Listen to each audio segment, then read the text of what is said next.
welcome back. And today I am down in South Cocoa Beach for a wee change because I'm going to help my friend tidy up his garden a bit after the hurricane. So yes, I am wearing a Joe Mangle or a wife beater, whatever you want to call it, but there's a good reason for it because it's really actually roasting hot today for a wee change. I know the videos so far, all you've really seen has been the storminess, the Scotland-like cloudiness in the weather. So today you'll see a wee bit more of the Florida sunshine while I help tidy up the garden, and these folks have an amazing view from the back of their garden here. Let's go and tidy up.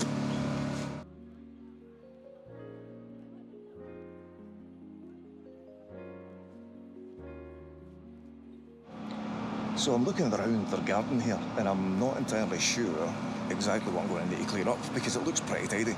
But yeah, these folks have the most amazingly beautiful garden. Like, waking up to this is incredible. This is where I actually lived when I first came to Florida. So yeah, anything we can do to help them out. They're fantastic people. I really want to try and get Tukey on camera because Tukey is a real life Top Gun. Like, he's the guy who trains guys like the movie Top Gun. He's extremely cool, extremely funny guy as well. He struggles to understand what I'm saying, like most people, and unfortunately real life doesn't come with subtitles. So yeah, I'm going to see what I can do to help out, get some more nice footage down here. Turn the camera around and show you this.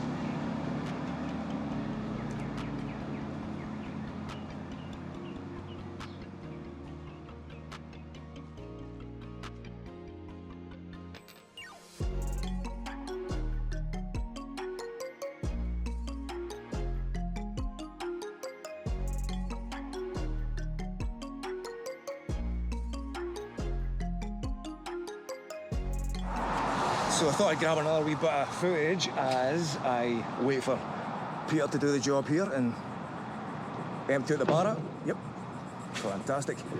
That happened to me when I was bringing it round in the first place, so that's not his fault.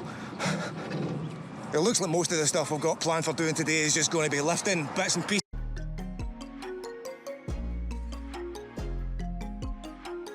So as I was saying before, I was so rudely interrupted by Peter while I try and carry this wheelbarrow one-handed. Yeah, it looks like the bulk of the work today is just going to be lifting big chunks of tree, taking them out the front, dumping them out there, and trying not to die of heat stroke and or sunburn.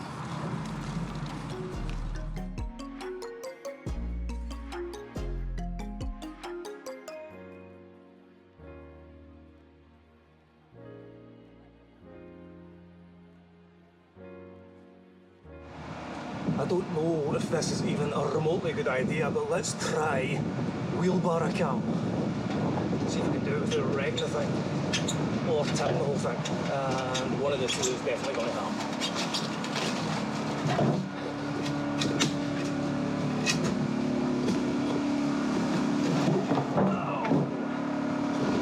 Yeah, that may be why doing a wheelbarrow cam isn't the best idea. Back in a minute. So I've took a few barrow loads out there.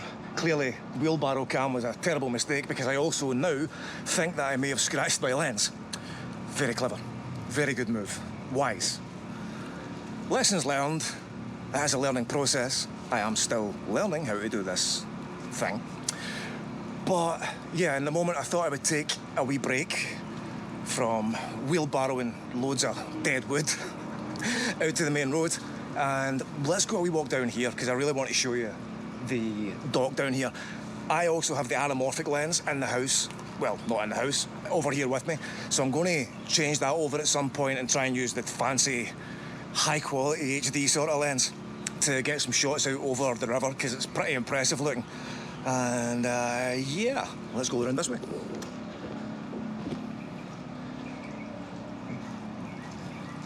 Really nice fish in there. There's some koi carp. Oh, beautiful wee bench too. Treehouse. And that's where you see the treehouse down here. They built that themselves. The chicken coop. They actually have a big massive rabbit called Easter, who I will introduce you to at some point because he's sitting in the kitchen right now. But yeah, things like this, like coming from where I'm from in Scotland, born and raised in the council schemes. Not that I'm trying to say I grew up in fucking abject poverty or anything like that, but, you know, we didn't have this sort of thing. Didn't have these sort of views. So, to come here, it really is like moving to another world. And it's not all perfect, you know what I mean? I don't mean to idealise the place or make it sound as though, oh, it's greater here than anywhere else in the world. Here's got its same issues, maybe more issues than you have back in Scotland in a variety of ways. But just to have scenery like this,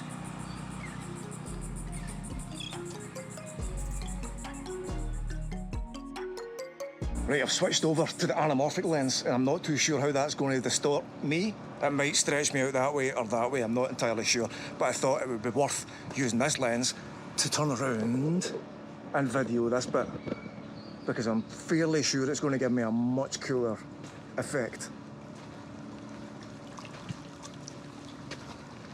than just the max lens that I was using before. Slow it down to half speed and all that and add dramatic, cinematic music over the top of it. Pretty beautiful though, isn't it? I can see how it's sort of distorting the bottom of the field of vision. Still learning how to use this goddamn camera. I've just thought of something extremely funny. I found this. It's a log. It's about the same height as me. I don't know if this qualifies as being a caber, but let's toss it and see.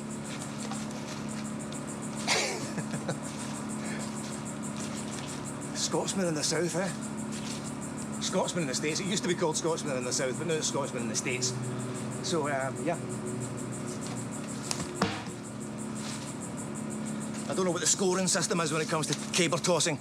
They actually do Highland games over here. They're super into their Scottishness and their Irishness, which is understandable, obviously.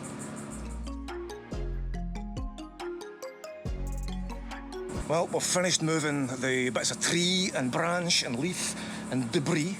So stop just now and then. I need to go and move the patio furniture, so it's water time. And I'm going to see if I can introduce you to my wee pal Ganja, the cat. Yes, Ganja, the cat. Ganja. Ganja. Hello. Hello, beautiful. Hello. Remember me? Hi. Do you want to go on a video? Come and see me. There's my girl. Where's my girl? Oh, I've had to come and see you. Is that the deal? Is that the deal? I have to come and see you? Yes, as usual.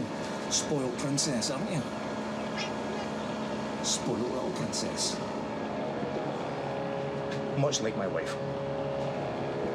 Where are we going? Where are we going? Where are you taking me? Where are we going? I'm down here for God. Come on. See here? Wait. Apparently we're going cat chasing. Come on, Diggy. Hello. What do you want to show me? What are you going to show me? What are we looking for? Is this your wee space? Is this your wee space?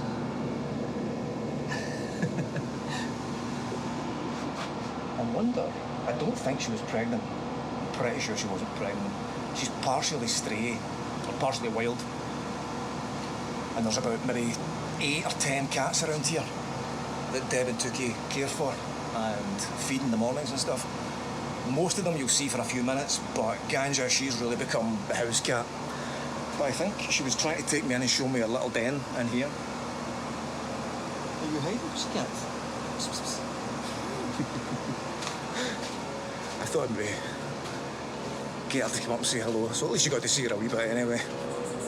So we've cleared up most of the debris, got it shifted along in the wheelbarrow, without wheelbarrow cam, unfortunately. And I thought I'd sit here, get my obligatory gallon of water, because when you're in Florida, you basically sweat out about 70% of the fluid in your body on a daily basis, and that's not even when it's hot. You don't understand how grateful you can be for things like AC until you live somewhere like this. People say things like, oh, I'd love to live in a hot country, it'd be great living in this place where it's hot all the time. And don't get me wrong, it's pretty amazing, but if you didn't have AC, you would be absolutely fucked. it's horrible. I've been places without AC, did a lot of walking and stuff like that outside in the scorching heat. Down here where there's no air, it's just pure humidity. And it's basically like walking around in an oven. Like you walk out the door in the morning and it's like, boom, it's like walking into a sauna. People can describe that to you, but until you experience it for yourself. People used to say that to me about coming to somewhere like Florida. Go, as soon as you step out of the airport, it just hits you in the face, the humidity. And then I walked out of Orlando Airport for the first time, and yeah, the humidity absolutely smacks you in the face. With these videos, I'm just recording wee bits and pieces as I feel the need to. Not even feel the need to. When I sit down and take a break, or when I'm doing something day-to-day life sort of stuff, I'll just grab the camera and stick it on, set it down somewhere, film a wee bit, chop it up later and edit it. And I never know how long the videos are going to end up. Like the first one's maybe about 10 minutes, was it? 12 minutes. And then the last one was like 20 minutes. And I'm like, is that too long? And then, I don't know. I don't really know what I'm doing as far as the videos go. Like, I'm recording bits and pieces. That's really it. And trying to give you a wee insight into daily life and the culture here and some of the amazingly cool things that I'm extremely privileged to have the opportunity to see on a daily basis. To have the opportunity to sit here with a GoPro, that alone, like that's like way up there for me. I never thought I would own a GoPro. No, I never thought I would sit and trying to film on a GoPro in Florida. It still takes a bit of getting used to, and I'm actually trying to get not my milk bottle white self. I'm trying to get a wee bit of sunlight without ending up getting skin cancer or something. And that's no joking matter. I don't mean to laugh at that. That's a fucking horrible thing. I do take care. I am wearing sunscreen. It's like factor 50 or something like that. So I'll slather some of that on again once I get back to work. But I'm sitting in a nice shaded bit right now. The sun's beating down from right up here. And so I should get a wee bit of a tan at least anyway. I don't really tend to go out a lot during the day. It's only since doing these videos that I've made a point of going outside and walking around a little more in the neighbourhood. Because normally it's too hot outside. It's just extremely warm and unpleasant sometimes to walk around outside. So you sit inside in the nice cool air and enjoy that. But it reminds me of something. A guy I know over here, just call him Louisiana. That's another thing too. People tend to get the name, their nickname is usually the place where they come from. So this guy's Louisiana. And he speaks with one of them southern drawls, real deep and slow like. So I'm talking to big Louisiana, and we were standing outside. I'm wearing a t-shirt. Sun's beating down on us. Nice hot day, we're talking away. And he's like, hey man, you gotta get some suntan lotion on you, protect yourself. It's like, no, I'm good, man. I've got slathered up, and then I pulled my t-shirt up and showed off my t-shirt turn, because for here, the rest of me was milk bottle wet. And I showed him, and he just stopped, and he kind of took his head back in astonishment and looked and went, how you get so wet? Deadly serious about it as well. Deadly serious. It was extremely funny. So, yeah. But the funny thing is, too, that over here, I've seen a lot of people who are just as untanned as I am, who live here and who have lived here for their entire lives, or at least massive chunks of their lives. People who are even paler than me. So, yeah, it's the weird culture thing here where you don't really go outside unless you have to. And today I have to go outside because I want to help my friends.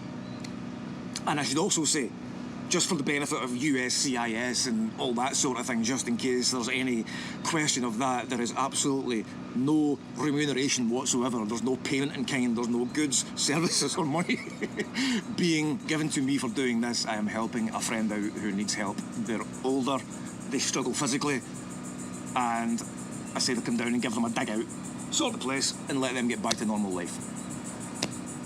Can't believe I have to add that in a video. I might not even add that at the end. I might just completely move that bit out, but I feel as though I should include that just in case when they're doing my green card process and searching me up and they find, oh, look, this guy does videos. He's serious about living in America. But don't worry, I'm not working. I promise you. I would love to have money, but I understand the rules, and I do not want to fuck with the US government. So while I'm waiting for Tuki to come back to remove this furniture, I just saw somebody else I want to introduce you to. Wait, you see this? This down here is Easter, the gigantic bunny. Hello, pal. Hello, it's all right. It's all right. There we go. You saying hello? You okay? There we go. Good boy. Good boy. There we are. Look at the ears rubbed. It's a beautiful big thing, isn't it? He's gigantic. Yeah. One of Devin Tookie's other extremely cool pets. Good boy, Easter, eh? Get you some carrots. What else did I have to see? I base my knowledge of you on Bugs Bunny. Well, to be fair, I did work in a pet shop at one point, so I should really know this sort of thing. Yes, good boy. I'm gonna leave you in peace. And we'll go leave him in peace.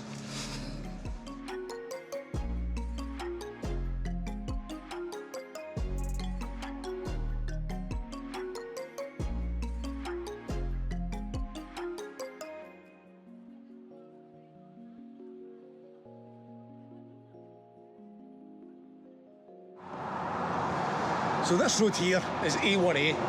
Down in that direction, you've got Patrick's Space Force Base, not Air Force Base, Space Force Base, which is obviously far, far cooler. But the reason I bring you out here, as I said, is to do a bit of Scotsman in the States lore and how I ended up here in the first place. Because the story of how Mrs. Scotsman and I got together is almost Hollywood movie-like in its ridiculousness and complexity. I'll tell you the full story at some point, but for the moment it's sufficient to know that Mrs. Scotsman and I were in the same areas within walking distance from here to the other side of that road, literally. As I said, Mrs. Scotsman used to live here before I met her, and this is where we lived when I moved here.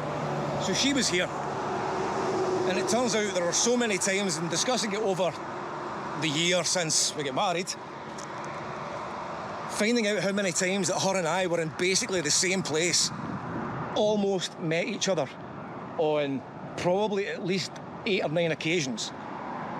Major synchronicities. But this particular place here, and the thing that came to mind, was to do with, it was when I first met her last March, when I was here. And again, it's a long story, I'll tell you another time if anyone's remotely interested. But one day, I was overstaying at this hotel across the road, which is called Anthony's On the Beach Motel. So let's cross A1A, try not to get killed. Let's go, fucking run. So yes, this is Anthony's On the Beach Motel. Now, I won't give you the whole story, but I was here at the time. And on the day that I was here, Mrs. Scotsman was across the other side of the street. And I was staying in, once this car goes past here, probably wondering why I'm walking along filming, but staying in one of those rooms there. I think it was the first one at the top of the step. Yeah, 109, might have been that one. But on that day, I get some of the most fantastic news from one of my dearest friends and the mother of my daughter, who I still love dearly, that she got the all clear. She had been getting treatment for cancer. So it was an extremely emotional day. Very, very, very happy day. And she did amazingly well. Super proud of her to this day for everything she accomplished. But anyway, so I was staying here. And on that morning when I came out to take the call, when she told me she had the all clear, I was walking over here, and Mrs. Scotsman, at that same time, was just about to cross the road.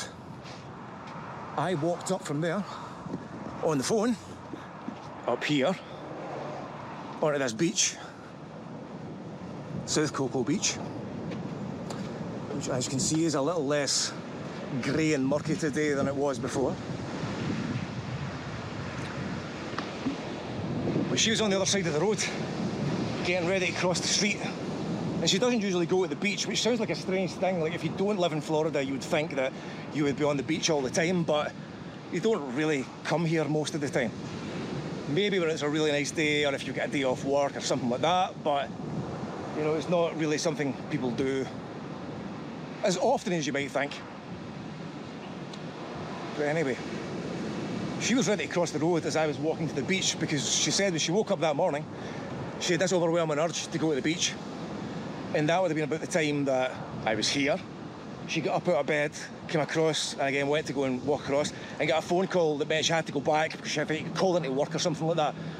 But from not being a beach person, having that urge to cross that street, us being literally within 100 yards of each other, and that happened more than once, like I said, probably maybe 8 or 9 times, maybe more, going to the same gym, going to the same bars, not having met, but just having passed each other, or she would drive past me in the road, or when she was driving down the road, she would drive past me and she wondered who I was. She drove a really unique Dodge Ram van that she toured the country in. So, yeah, it's just interesting how these things work out. Like I said, it's a bit of a long story as to how we ended up together in the first place, but this particular place, I thought I would tell you the story in case it's remotely interesting to anybody. Tookie's still here talking to his friend across the street, and I thought I would just take the opportunity to come across and tell you a nice wee sweet romantic story, because I'm a sappy bastard and I don't care. Let's go and get back to work.